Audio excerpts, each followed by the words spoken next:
ॲपवर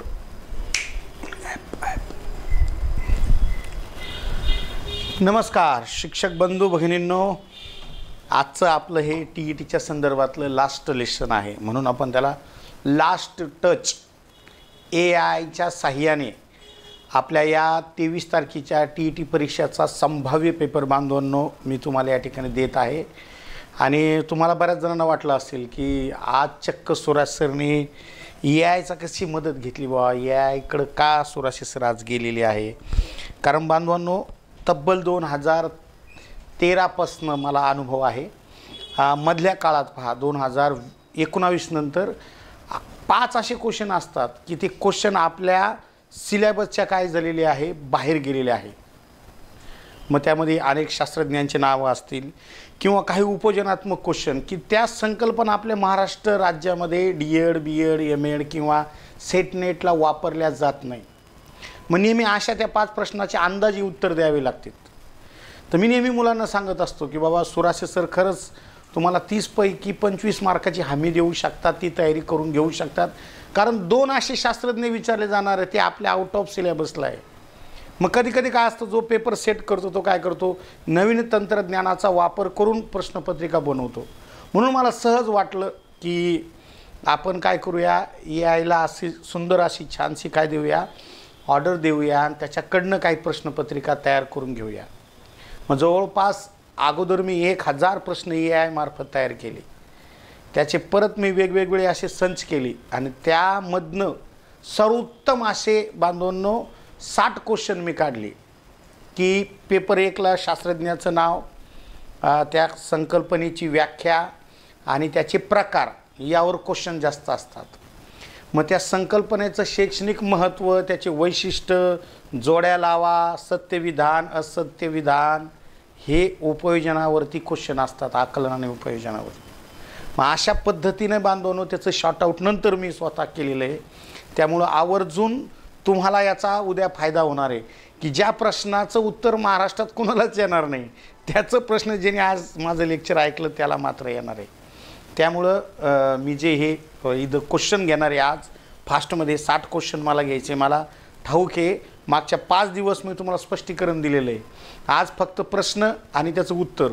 मग हे उत्तर काय आहे आणि हे 3 पर्याय काय नाही आहे हे मी तुम्हाला सांगत बसणार नाही इथं, प्रश्न आणि उत्तर, प्रश्न आणि उत्तर। कारण तुमचा इथून पुढचा बांधवांनो उद्याचा वेळ म्हणजे आता जवळपास 24 तास राहिले तुमच्या परीक्षेला, 24 तासाचा वेळ तुमच्यासाठी खूप महत्त्वाचा आहे। ह्या 24 तासात तुम्ही काय कराल, एबिंगहॉस नावाचा शास्त्रज्ञ सांगतो की 24 तासामध्ये घेतलेलं ज्ञान आपण फक्त किती टक्के म्हणजे 40% विसरतो, 60%च लक्षात राहतं ते आपल्या त्यांच्या नियमानुसार। असं प्रत्येकाने वेगवेगळं मत मांडलेलं आहे।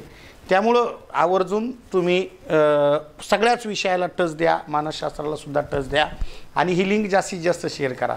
तुमचे कोणी शाळेतले मित्र शिक्षक घाबरले असतील तर त्याला म्हणा एवढं आहे मानसशास्त्राचं 60 क्वेश्चन आहे म्हणा, एकदम भारी सुराज सरनं केलेले। बघा हेडिंगही खूप छान दिलेली आहे, AIच्या माध्यमातून संभाव्य प्रश्नपत्रिका। हेच प्रश्न बांधवांनो 100% त्यामध्ये विचारले जाणार। CTTची बॅच लावायची असेल तर 96 57 45 16 45 यावरती व्हॉट्सअपला कमेंट करा किंवा टेक्स्ट मेसेज पाठवा, ही मला तुम्हाला आग्रह करायचा, विनंती करायची। पण तुमच्या स्क्रीनवर बांधवांनो हा पहिला प्रश्न बघा, मुलांच्या नवीन संकल्पना समजण्यासाठी कोणत्या अध्यापन पद्धती सर्वात परिणामकारक आहे। पटकन उत्तर द्यायचे, परिणामकारक अध्यापन पद्धत, कोणती अध्यापन पद्धत परिणामकारक आहे। बघा बांधवांनो मुलांच्या नवीन संकल्पना रुजवण्यासाठी मग आता व्याख्यान पद्धत ही प्रश्नासाठी, प्रश्नोत्तर पद्धत, प्रात्यक्षिक आणि पाठांतर। तुम्हाला लगेच कळतं प्रात्यक्षिक पद्धत ही इतर सर्व पद्धतीपेक्षा महत्त्वाची आहे। चला व्हेरी गुड, आता मी जास्त स्पष्टीकरण देत बसणार नाही आहे, तरी मला ती सवय लागलेली, मी दिलंच ते पहिले तुम्हाला सांगितलंच। एखाद्या विद्यार्थ्याचे गणितात कमी गुण आलेले आहे ते शिक्षकाने सर्वप्रथम कोणती कृती करावी, कोणती कृती करावी शिक्षकाने। बघा बांधवांनो पालकांना बोलवावे, विद्यार्थ्यांना रांगेत बसावे, कारण शोधावं, कारण शोधावं, दुसरा विषय शिकवणे, बसा। बघा याचं कारण तुम्ही शोधलं पाहिजे, आवर्जून काय शोधलं पाहिजे, कारण शोधलं पाहिजे। फास्ट घ्यायचं आहे. चला पटपट पटपट पटपट पटपट बांधवांनो. विद्यार्थ्याच्या वैयक्तिक प्रगतीचा तपशील मिळवण्यासाठी अंतिम परीक्षा विद्यार्थ्यांचा वैयक्तिक तपशील मिळवण्यासाठी सर्वात उपयुक्त मूल्यमापन कोणते? सर्वात उपयुक्त मूल्यमापन कोणते? अंतिम परीक्षा, सत्र किंवा समाप्ती चाचणी, सतत सर्वंकष मूल्यमापन आणि तोंडी परीक्षा. यापैकी सर्वोत्तम पर्याय कोणता आहे? सांगा की राव पटकन.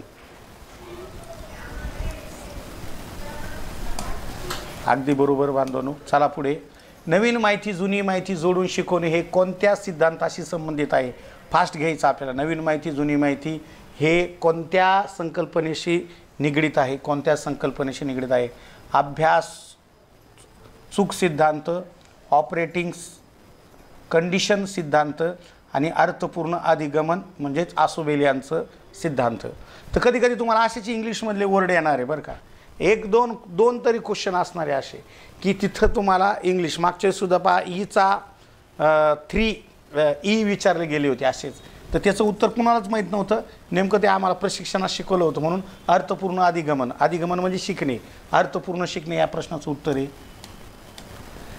विद्यार्थ्यामध्ये जीवन कौशल्य विकसित करण्यासाठी कोणता उपक्रम योग्य आहे? उपक्रम योग्य आहे. उपक्रम फक्त पुस्तक वाचणे, समूह प्रकल्प, रटाळ पाठांतर आणि ग्रहपाठ. तर सध्या किशोर वयातल्या मुलांना एकत्रित राहायला आवडत असतं म्हणून समूह प्रकल्प अत्यंत महत्त्वाचा. अपयशानंतर विद्यार्थी पुन्हा प्रयत्न करत असल्यास तो कोणत्या प्रेरणेचा प्रकार आहे? प्रेरणेचा प्रकार. अपयशानंतर तो पुन्हा करतोय. सांगा मग स्वतः पूर्ण करणे म्हणजे काय? स्वतः पूर्ण करणे विद्यार्थी म्हणजे बांधवून आंतरिक प्रेरणा असते ती. शिकण्याच्या संबंधित अडचणी असलेल्या विद्यार्थ्यांना सर्वोत्तम पद्धत कोणती? शिकण्याच्या संदर्भात अडचणी असण्यासाठी शिक्षा करणे, अतिरिक्त लक्षित साह्य, हसणे, दुर्लक्ष करणे, अतिरिक्त आपण काय म्हणतो त्याला अतिरिक्त तासिका घेणे किंवा त्याला लक्ष देणे त्याच्याकडे. बालके सर्वप्रथम कोणत्या माध्यमातून शिकतात? अनुभवातून, पुस्तकातून, लिखाणातून का परीक्षेतून? पोरग जायच्या आधी एखादं स्टोव वगैरे त्याला दिसतो, त्याला चटका बसतो, पुढच्या वेळेस तो स्टोव दिसला की काय करणार नाही, तो त्याच्याकडे दुर्लक्ष करणार. वर्गात शिस्त राखण्यासाठी कोणती पद्धत सकारात्मक आहे? वर्गात शिस्त राखण्यासाठी कोणती पद्धत सकारात्मक आहे? धमकी देणे, विद्यार्थ्याला सहभागी करणे, फक्त शिक्षा करणे, ओरडणे. बघा, वर्गात शिस्त राखण्यासाठी काय करायचं आहे? धमकी नाही द्यायची, विद्यार्थ्याला सहभागी करायचं आहे. त्या चोरालाच जर म्हणले तू मॉनिटर होय तर वर्गात भांडणं होणार नाही. विद्यार्थ्याला प्रश्न विचारण्याची संधी देणे हे कोणते तत्व आहे? प्रश्न विचारण्याची संधी देणे तत्व. प्रश्न विचारण्यास तत्व देणं म्हणजे काय? आता हे इथं काय आहे माहिती का? बालक केंद्रित नसतं ते आणि पाठ्यपुस्तक केंद्रित. तर इथं विद्यार्थी केंद्रित असा शब्द पाहिजे होता बरं का. विद्यार्थी म्हणजे तुमच्या पटकन ते लक्षात आलं असतं.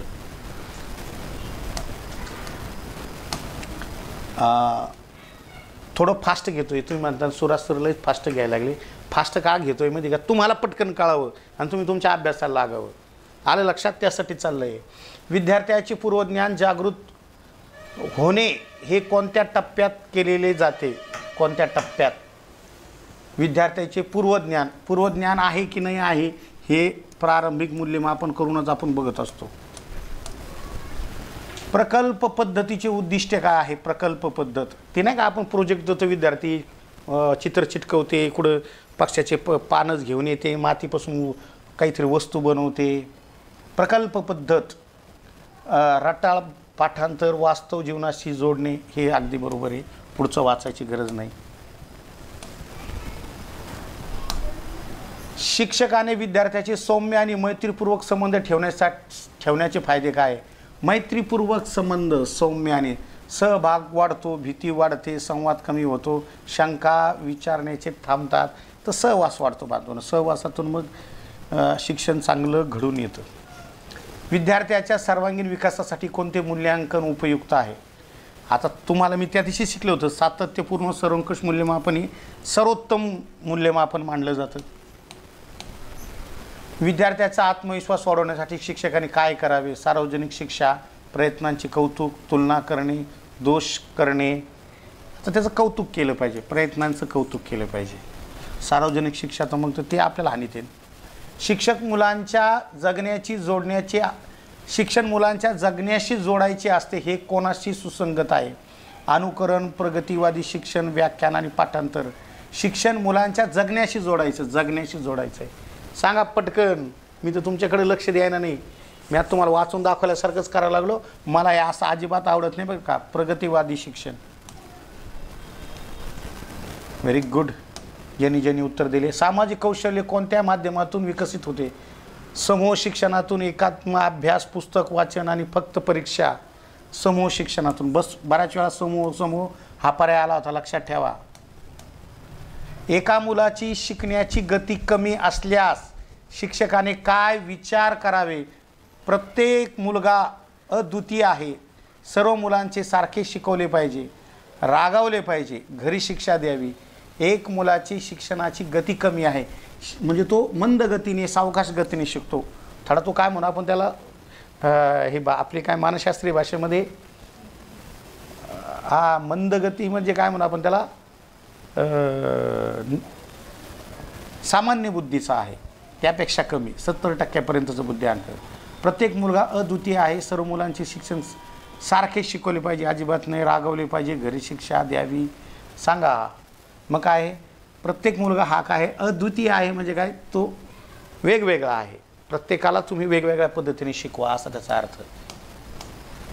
विद्यार्थ्याच्या भाषिक कौशल्यासाठी योग्य उपक्रम कोणता? संभाषण आणि नाटिका. फक्त पाठ वाचवा, व्याकरण करा, फक्त लेखन करा नाही. तुम्ही लगेच कळतं ना, संभाषण कौशल्यात संभाषणच येईन ना. समस्या सोडण्याची क्षमता कोणत्या पद्धतीने वाढते? समस्या सोडण्याची क्षमता कोणत्या पद्धतीने वाढते? प्रकल्प, फक्त पाठांतर, व्याख्यान, गृहपाठ. प्रकल्पच. बऱ्याच ठिकाणी प्रकल्प आलंय. उद्या प्रकल्पावर एखाद 2 क्वेश्चन येईल. शिकण्यातील अडचणी शोधण्याना काय मदत करतात? शिकण्याची पाहिजे होती.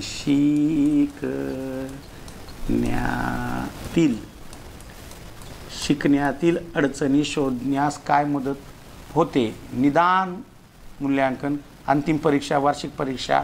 ते निदान म्हणजे समस्या शोधायची आणि समस्या शोधून काय करायचं, उपाय द्यायचा. ते आता मला स्पष्टीकरणाची सवय लागली, त्यामुळे कसा मुलगा तशी शिकवणी पद्धत ही कोणाच्या संबंधित आहे? म्हणजे मुलांप्रमाणे शिक्षण म्हणजे व्यक्ती केंद्रित शिक्षण, शिक्षक केंद्रित, अभ्यास केंद्रित का परीक्षा केंद्रित? जसा मुलगा तसं शिकवा. म्हणजे व्यक्ती केंद्रित किंवा इथं विद्यार्थी केंद्रित असा शब्द पाहिजे.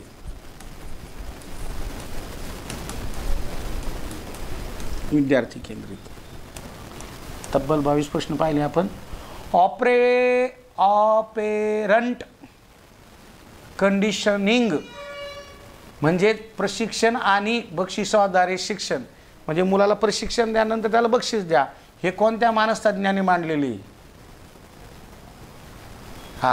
म्हणजे दाणे टाका वगैरे वगैरे. स्किनरचं आहे बांधवांनो. कुणाचं आहे? स्किनरचं आहे. प्रयत्न परमार्थ सिद्धांत कोणाचा आहे? आता हे आपल्याला सोपंच आहे, तुम्हाला तोंडपाठच आहे. समाज वाढवण्यासाठी बोर्डावर चित्रे काढणे हे कोणत्या साधनाचे उदाहरण आहे? बोर्डावर चित्र काढायचं लय खतरनाक आहे बरं प्रश्न. तुम्हाला वाटतो सोपा आहे पण हा भारी आहे. बोर्डावर चित्र काढायचं म्हणजे दृश्य आहे ना ते. बी. विद्यार्थ्यांसमोर अवघड संकल्प समजण्यासाठी काय करावे? अवघड सोप्या करून उदाहरणांचा वापर, जलद गतीने वाचावे, विद्यार्थ्यांना शांत बसायला सांगावे, फक्त नोट्स पुरवाव्या. सोप्याकडून उदाहरणांचा वापर अगदी सोपं आहे. विद्यार्थ्यांनी नवे शब्द ऐकून शिकवणे हे कोणत्या शिक्षणाच्या संबंधित आहे?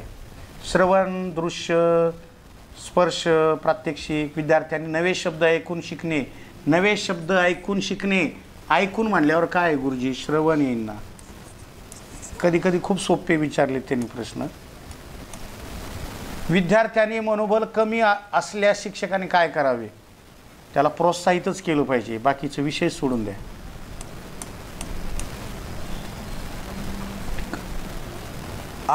ॲक्टिव्ह लर्निंग, सक्रिय शिक्षण मुख्य उद्देश काय? विद्यार्थी सक्रिय सहभाग. अगदी बरोबर, सक्रिय सहभागाच. आणि लास्टचा क्वेश्चन आहे, मुलांच्या आवडीनिवडी जाणून घेणे शिक्षकाला कशाशा उपयोगी पडतात? आवडीनिवडीचा काय फायदा? आवडीनिवडीचा काय फायदा गुरुजी? वैयक्तिक आणि प्रभावी बनवण्यासाठी. अगदी बरोबर आहे, कशाचीच गरज नाही. आता बांधवांनो, मी खूप नुसतं वाचून दाखवले तुम्हाला, कारण आपल्याला फक्त प्रश्न बघायचे होते. मी गेले 5 दिवस 2-2 तास तुम्हाला स्पष्टीकरण दिलेलं आहे. त्यामुळं बांधवांनो, मला तुमचा वेळ घ्यायचा नाही ह्या मोठ्या कालावधीमध्ये. इथून पुढचे 24 तास तुमच्यासाठी महत्त्वाचे. आता हे होतं बांधवांनो उपयोजनात्मक क्वेश्चन. आता बघा तुमच्या कानातनं कसे धुप निघणारे. आता इथं सगळे शास्त्रज्ञांचे नाव आहे, त्यामुळं हे तुम्हाला सोपं वाटलं असेल. याच्या पुढचे क्वेश्चन पहा आता कसे खतरनाक आहे. बालकाचे शिक्षण सर्वप्रथम कोणत्या वातावरणात सुरू होते? कोणत्या वातावरणात सुरू होते? मग आता पहिले तो घरातच शिकणारे म्हणा सर, कौटुंबिक वातावरणात. बालकाच्या शिकण्यावर सर्वाधिक प्रभाव कोणाचा असतो? सहकार्याचा, पालकाचा, शिक्षकाचा, वातावरणाचा? आई शपथ, हे सगळे म्हणजेच वातावरण असतं. म्हणून पर्याय क्रमांक 4 तुम्ही म्हणता तिथं शिक्षकाचा नाही, वातावरणाचा. शिक्षण म्हणजे अनुभवामुळे येणारा स्थायी बदल, हे कोणी म्हटले? घ्या. शिक्षण म्हणजे अनुभवामुळे येणारा स्थायी बदल कोणी घेतले? आता कशी मजा येईल. आता उत्तर सांगा बरं तुम्ही. आता सगळे असेच क्वेश्चन येणार आहे इथं. गुरुजी इथं सगळे असेच क्वेश्चन येणार आहे आता.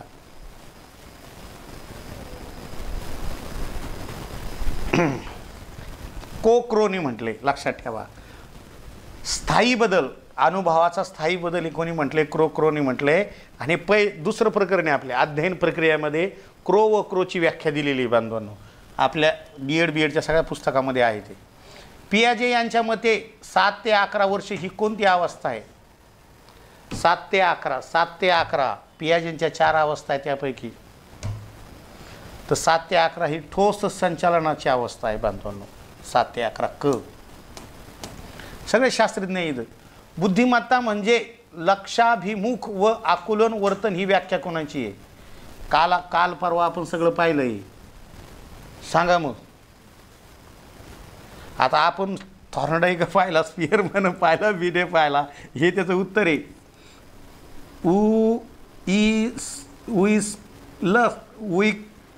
उईक्सलर. आहे बापरे, उईक्सलर नाव आहे त्याचं. उईक्सलर कसलं खतरनाक आहे. मला जो वाचायला चढ चाललंय तिकडं, बाकीच्याचं काय व्हायचं आहे याचं जास्त काय नाही आहे, हिस्ट्री नाही आहे. परंतु यांनी आवर्जून काय सांगितलेले, बुद्धी म्हणजे काय व्याख्या आहे बरं. काही येईल रे हो उद्या घ्या.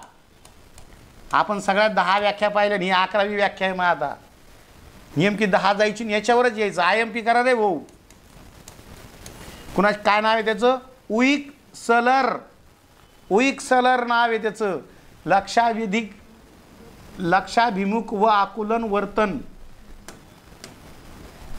बुद्ध्यांक कोणी शोधला? मानसिक वय भागिले शारीरिक वय गुणिले 100. एक सूत्र कोणाचं आहे?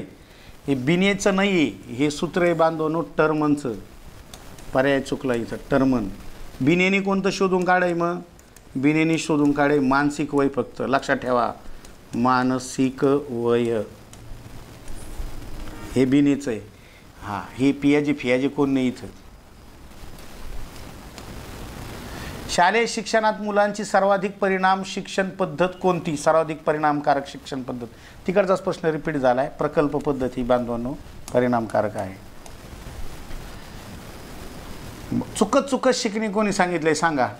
Trial and error learning. अरे गुरुजी थॉर्नडाईक म्हणा, तुम्ही फार 2 महिने झाले त्याचंच सांगताय, गुणगान गाताय. वर्तनवादी शिक्षण सिद्धांत कोणाचा आहे? आता तिथं वॅटसन असतं तर पहिले त्याचं नाव घ्यावं लागलं असतं आपल्याला. मग हे पहा, प्रतिफल व दंड बरं का. वर्तनवादी शिक्षण सिद्धांत, प्रतिफल व दंड. मुलांमध्ये अनुकरण प्रवृत्ती कोणती विशद मुलांमध्ये अनुकरण प्रवृत्ती कोणी विशद केली? अनुकरण कोणी महत्त्व दिलं? स्किनरने, बांदुराने, वॉटसन आणि फ्राईडने कोणी दिले? बांदुराने. सामाजिक निरीक्षणात्मक तो म्हणतो ना, अनुकरण करतात मुलं, आवडलं तर ठेवतात, नाही आवडलं तर विसरून जातात, परत नवा आदर्श निवडतात, बरोबर आहे की नाही? म्हणून पालकांनी आणि शिक्षकांनी आपल्याला डिलीट करून पोरांनी दुसऱ्याच आदर्शाने निवडावा. आलं लक्षात? हां, म्हणून आपल्या लेकरा बाळावर, विद्यार्थ्यावर प्रेम करा. आपण दुसऱ्यावरच करतो. ज्याला कुणाला CTTचा क्लास लावायचा आहे नंतर त्यांनी ह्या नंबरवर मेसेज करा आणि तुम्हाला बांधवून CTT पास करून द्यायची जबाबदारी माझी. कारण तिकडे माझा 75 मार्काचा विषय आहे. आलं का लक्षामध्ये? आणि आपल्या पुस्तकाच्या बाहेर तुमचं CTT काहीच जात नाही. इनमीन किती चॅप्टर? तिथं 50 चॅप्टर आहे. मी उकळून पेलो आहे ते 50 चॅप्टर. शिक्षण उद्दिष्टांचे वर्गीकरण ज्ञानात्मक, भावात्मक आणि मनोचालित कोणी केलेले आहे? मनोचालित कोणी केले? डॉक्टर ब्लूमनी केलेले आहे. कारण उद्दिष्टांचं वर्गीकरण हे मूल्यमापनात येतं आणि डॉक्टर ब्लूम तुमचं मूल्यमापनाचं कोण आहे? जनक हे लक्षात ठेवा. मूल्यमापन डॉक्टर ब्लूम असं नाव येईल तिथं. बालकाची व्यक्तिमत्व कोणावर आधारलेले असतात? परंपरा व वातावरण, फक्त वंश, फक्त शाळा आणि शिक्षक. बालकाची व्यक्तिमत्व कशावर आहे? हां, इथं वंश परंपरा म्हणजे अनुवंश आणि वातावरण आहे बरं का ते. अनुवंश आणि वातावरण. मुलांच्या सामाजिक विकासावर सर्वाधिक प्रभाव कोणाचा असतो? समाजाच्या सामाजिक विकासावर प्रभाव कोणाचा? सामाजिक सहकारी गट. अगदी बरोबर. सहकारी गट म्हणजे त्याचे मित्र वगैरे, तो कुणात राहतो त्यावर असतो. बालक शिकताना पहिली पायरी कोणती असते? अभिव्यक्ती, पुनरावृत्ती, ग्रहण, निर्णय. खतरनाक प्रश्न आहे. बालक शिकताना पहिली पायरी कोणती असते? पहिली पायरी आता अभिवृत्ती, पुनरावृत्ती आणि ग्रहण. हा, ग्रहण करणे म्हणजे काय करणे? आत्मसात करणे. आत्मसात. ग्रहण, धारणा, प्रत्यावहन, प्रत्याभिज्ञान नाही शिकला म्हणून स्मरणामध्ये ते येते. आत्मसात म्हणजे शिकणे, सरळ सरळ त्याचा अर्थ. सृजनशीलता मुख्यतः कोणाशी संदर्भात आहे? पाठांतरानंतर काल्पनिक विचार, पुनरावृत्ती, ज्ञानपालन, कल्पनामध्ये येईल ते. काल्पनिक विचार नाही, ती कल्पना. कल्पना ही कल्पना काय आहे? कल्पना. प्रतिमांची जुळवाजुळव करून नवीन चित्र तयार करण्याच्या गोष्टीला कल्पना म्हणतात. अंतःप्रेरणा कशाच्या संदर्भात असते? अंतर्प्रेरणा. प्रेरणेचे प्रकार. अंतःप्रेरणा म्हणजे स्वतः दिलेली. उठ सुराशे, कर काहीतरी, सगळा महाराष्ट्र पास झाला पाहिजे असं मला कधी कधी मी जागतो झोपेतून. बरायला लागलो मी सध्या. टी आमच्या मॅडम म्हणते, अहो आता तर बंद करा ना. कवर टी काही नाही. आता उद्याचे परवाचे दिवस, परवा मग थोडं वातावरण शांत होऊन जाईल. कारण ह्यावेळेस काय झालं आहे, महाराष्ट्रामध्ये अनेक असे शिक्षक आहे की अक्षरशः त्यांचं पोरगं 12वीला आहे. ते पोरगं अभ्यास करतं आणि त्याचा बाप अभ्यास करतो, माया अभ्यास करायला लागली. बरं तरी आजी नाही आहे, नाही तर बास रिटायर झाल्यावर सुद्धा जे TET पास होते त्यांनाच पेन्शन. आई शपथ. त्यामुळे नाही का सगळेच परेशान झालेले. आणि एका शिक्षकाचा मला आज फोन आला, सर म्हणे मी 2004ला लागलेलो आहे म्हणे, तेव्हाचा सिलेबस वेगळा होता, आताचा सिलेबस वेगळा आहे म्हणे, मला काहीच कळत नाही म्हणे काय चाललं ते. आणि म्हणे मी फक्त 1 ते 5 शाळेवर शिक्षक आहे म्हणे ZP. आता ते म्हणे आता कसं सांगा म्हणे तुम्हाला, पण तुम्ही मला एकदम माझ्यासारखे वाटले बा, साधे भोळे. तर सर म्हणे खरंच मी पास होईन का बरं? तर मी त्या सरला मी CTT पास करून द्यायची जबाबदारी घेतलेली आहे. त्याने माझ्याकडे ॲडमिशन घेतलं, आत्ताच ॲडमिशन घेतलं CTTचं. मी म्हणलं जर का शपथ म्हणलं तुम्ही CTT पास नाही झालेलं, मी तुम्हाला माझ्याकडे भरलेले 2000 रुपये वापस देऊन टाकेन. फक्त तेवढे ते पुस्तकाचे पैसे तेवढे काटून घ्या, कारण तुम्ही पुस्तक त्याच्यावर लिहिणार आहे वगैरे वगैरे. एवढं मी त्यांना बोललो. ते इतके खुश झाले ना. मी बोललो हो विजय सुराशे, तुम्ही फक्त माझ्याशी टचमध्ये राहा म्हणलं. दररोज आपण व्हॉट्सअपवर कसं तुम्ही तुमच्या मेवणीला, मैत्रिणीला हॅलो काय चाललं, काय करते, तसं मला तुमची मेवणी, मैत्रीण समजा. मला सांगायचे सर हे समजत नाही, ते लक्षात राहत नाही, मग मी तुम्हाला एंटरटेन करत जाईन म्हणलं. ठीक आहे. तर मग ते लय खुश झाला मास्तर. तसं बांधवणं तुम्ही जर असं कोणी तर टेन्शन घेऊ नका, कोणाला सांगू नका, ते आपल्या दोघातच. आलं लक्षामध्ये? हा. मग आंतरिक प्रेरणा काय? बाह्य बक्षीस आहे का, शिक्षेची भीती आहे का, शिकण्यातील आनंद आहे का, परीक्षेची भीती आहे? कसलं भारी राव, आनंद आहे ना हो. आंतरिक प्रेरणा म्हणजे तुम्हाला आवड पाहिजे ना ते. मला आवडतं म्हणून तुम्ही एका पायावर उभं राहून शिकवतो. शिक्षकाने विद्यार्थ्याचे मूल्यांकन कधी करावे? मूल्यमापन किंवा मूल्यांकन कधी करावे? फक्त परीक्षेनंतर, शिकवण्यापूर्वी, शिकवताना व नंतर, आणि फक्त अखेर? लई सोपं आहे. शिकताना आणि नंतर पण करा, कारण चांगला पर्याय पाहिजे, सर्वोत्तम पर्याय. सतत व सरंकष मूल्यमापनाचा उद्देश काय आहे? फक्त मूल्यांकन, विद्यार्थ्याच्या संपूर्ण विकासाचे मूल्यमापन, गृहपाठ कमी करणे आणि परीक्षेचे उन्मूलन. सांगा गुरुजी, फक्त मूल्यांकन नाही ना हो. मी म्हणलो होतो तुम्हाला फक्त वगैरे असे शब्द आले, चुकले. विद्यार्थ्याचा संपूर्ण विकास. शिकण्यात मजबूतीकरण म्हणजे काय? प्रतिफल, शिक्षा, अभिप्राय आणि वेळ. प्रतिफल आहे बांधवणे. प्रतिफल म्हणजे त्याला काहीतरी रिटर्न मिळतंय. बालक मूलतः कसे असते? बाबो, बालक मूलतः कसे असते? नकल करण्यास उत्सुक, विचार न करणे, अविचारी, भावनाहीन. कसे असते बांधवनो बालक? नकल करण्यास इच्छुक असतात, नकल खोडकर असतात थोडक्यात. बालकात प्रश्न विचारण्याची सवय ही कोणते लक्षण आहे? प्रश्न विचारण्याची सवय चांगलं लक्षण येते. उत्सुकता किंवा त्याला जिज्ञासू म्हणावं आपण चांगल्या भाषेत, जिज्ञासू. हां, आणि हे बाल्यावस्थेतली मुलं असतात जिज्ञासू. अंतदृष्टी शिक्षण कोणाच्या नावाशी संबंधित आहे? Kohler, Pavlov, Skinner, Thorndike. हा, हे कोहलरचे आहे बरं का. अंतदृष्टी म्हणजे ज्याला मर्मदृष्टी म्हणतात. आता येईन बरं का तुम्हाला असंच काहीतरी. तुम्ही म्हणता तुम्ही सांगितलंच नव्हतं सर हे. हा, होऊ शकतं ते तसं. त्यामुळं म्हणलं चला बा. निरीक्षण म्हणजे काय? विद्यार्थ्याचे सर्वेक्षण, विद्यार्थ्याच्या सतत वागावे आणि निकाल देणे आणि गृहपाठ घेणे. विद्यार्थ्याला सतत मागोवा घेणे म्हणजे त्याचा पाठलाग करणे विद्यार्थ्याचा. अध्यापन ही कोणती प्रक्रिया आहे? एकांगी, दुहेअंगी, शारीरिक आणि भावनिक. दुवर. हा, विद्यार्थी आणि शिक्षक, विद्यार्थी प्लस शिक्षक अशा पद्धतीनं आहे. गुरुजी. मुलगा चुकी करून शिकतो ही भूमिका कोणत्या सिद्धांतांशी संबंधित आहे? चुकी करून शिकतो, चुकी करून संस्कारवाद येतो. चुकी करून शिकतो, संस्कारवाद. विद्यार्थ्याच्या समस्या शोधण्यासाठी शिक्षकाने काय करावे? परीक्षा घ्यावी, ओरडत राहावं, तक्रार करावी नाही, चाचणी आणि निरीक्षण करावे. निरीक्षण महत्त्वाचं आहे.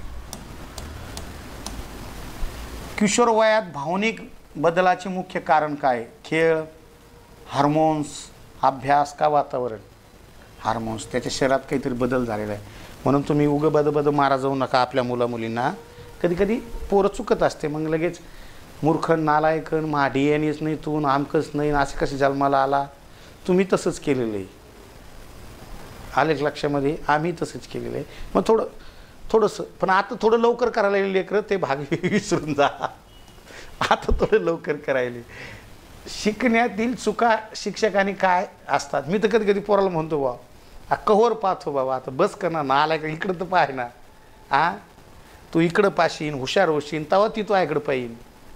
असं पोराला सांगितलं पाहिजे की तुम्ही श्रेष्ठ झाले तर तिने तिचा बाप तुमच्या मागं लागेल की माझ्या पोरीसंग लग्न कर. तुम्ही असे शेंबडे असेच राहिले तर ती काय, ती साऱ्या गावाला सांगितले पागल, त्या संग लग्न करू नका, माझ्याच वर्गात होतं म्हणून ते. त्यामुळं चांगले सक्षम बना. खुदी को बुलंद कर इतना कि सारे पालक बोले मेरी बेटी से शादी कर, मेरी बेटी से शादी कर. आलं लक्षामध्ये? हां, आपण तर सांगतो 10वीच्या लेकरांना असं. शिकण्यातील चुका शिक्षकांनी काय असतात? त्रासदायक, सुधारण्याचे साधन, वाईट सवय दुर्लक्ष करणे, सुधारण्याला संधी द्या त्यांना, सुधारण्याचे साधन असलं पाहिजे.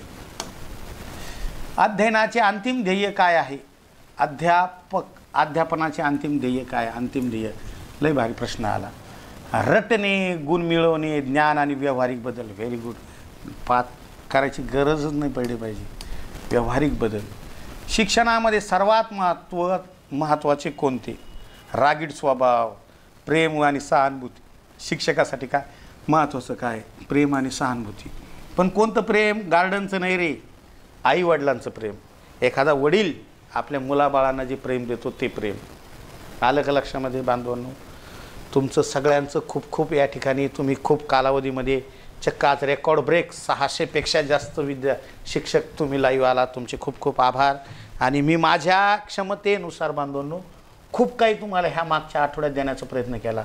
आणि तुम्हाला कुणाला जर का ह्या सगळं PPT पाहिजे असेल, PPT किंवा त्याचं PDFs पाहिजे असेल, तर तुम्ही आवर्जून काय करायचं आहे बांधवांनो, तुम्ही ह्या नंबरवरती काय करायचं आहे, मला हाय करायचं आहे आणि माझी ही लिंक तुमच्या स्टेटसला ठेवायची आहे. तुम्ही तुमच्या स्टेटसला ठेवा आणि याची PDF मिळवा. अशा 5 प्रश्नपत्रिका मी तुमच्यासाठी तयार केलेल्या आहे. त्या तुम्ही असं पटकन वाचताल. इथं कसं आहे, प्रश्न आणि उत्तर अशा पद्धतीच्या आहे त्या. म्हणजे त्यामध्ये येणारे जे शास्त्रज्ञ आहे की जे माझ्याकडून समजा हुकून चुकून राहिलेले असतील, त्यामुळे मी ते नेटवरची उचलली. AIचा वापर यासाठी करायचा होता की माझ्याकडून जे राहिलं ते तुम्हाला मी द्यावं, कारण ह्यावेळेस 30 पैकी 30 आपल्याला मार्क पाडायचे. त्यामुळे काय करायचं तुम्हाला PDF साठी 96 57 45 16 45 यावर तुम्ही ही लिंक स्टेटस ठेवली म्हणून त्याचा स्क्रीनशॉट काढून मला टाकायचा आहे. म्हणजे जे काम तुम्ही मागच्या बांधवांनो 30 दिवसात करू नाही शकले ते काम तुम्ही अवघ्या 30 मिनिटात कराल. कारण 30 मिनिटात तुम्ही सगळ्या प्रश्नपत्रिका 5ची 5 वाचाल. अलग लक्षात, 1000 क्वेश्चनमधून ते सर्वोत्तम 5 प्रश्नपत्रिका केलेले आहे. आता मी माझ्या विद्यार्थ्याला ते देणारच आहे. पण तुम्ही जे काही आमच्याकडे क्लासला नव्हते अशा विद्यार्थ्यांनी आपल्या क्लासच्या विद्यार्थ्यांनी स्टेटसला ठेवलं तरी सलाम तुम्हाला. आता याचं जास्त स्पष्टीकरण करत नाही, तुम्हाला वेळ महत्त्वाचा आहे. त्यामुळे बांधवांनो आपण इथं थांबूया. उद्या चा दिवस बांधवांनो आपण हिंदीला देऊया. आलं का लक्षामध्ये? बरेचसे माझे सहकारी मित्र म्हणत होते, सर जसं तुम्ही बालमानसशास्त्रासाठी काम केलं तसं थोडंसं हिंदी करे घ्या. तर हिंदीचं सुद्धा आपण ज्यांनी हिंदी पेपर निवडला आहे तर उद्या हिंदीसाठी सुद्धा आपण काय करू, प्रयत्न करू. एवढं बोलून थांबतो. जय हिंद, जय महाराष्ट्र. उद्याची परीक्षा शांत चित्ताने द्या, घाबरून जाऊ नका, पॉझिटिव्ह विचार ठेवा. आणि उपयोजनात्मक जर प्रश्न आले तर ह्या 4 पर्यायापैकी कोणत्या पर्यायाने माझ्या विद्यार्थ्याचं भलं होणार आहे हे डोक्यात ठेवा. आणि बांधवांनो उत्तराला काय करा, सामोरे जा. चुका करू नका. पुन्हा पुन्हा उत्तर देत असताना क्रम चुकू नका. नाही तर उत्साहाच्या भरामध्ये पर्याय क्रमांक 1चं उत्तर देताना 2ला आणि तिथून पुढं पाहिजेच नाही तुम्ही काय क्वेश्चन आहे काय उत्तर आहे. मागचे 10-12 लगेच चुकून जाते सगळे. असं बऱ्याच वेळा झालेलं आहे.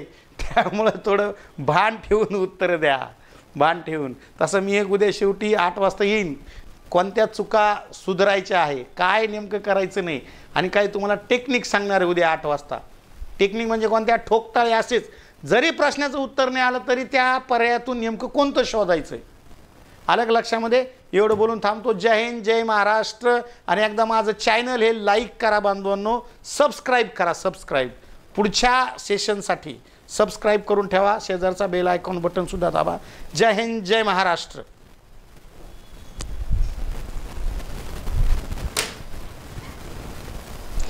नक्की नक्की ज्याला कुणाला भीती वाटते त्यांनी विजय सुराशीवर भरोसा ठेवा. माझ्याशी संपर्क करा. तुमचं नक्की प्रॉब्लेम TET CTET पास होणं काही मोठी गोष्ट नाही आहे. ओके.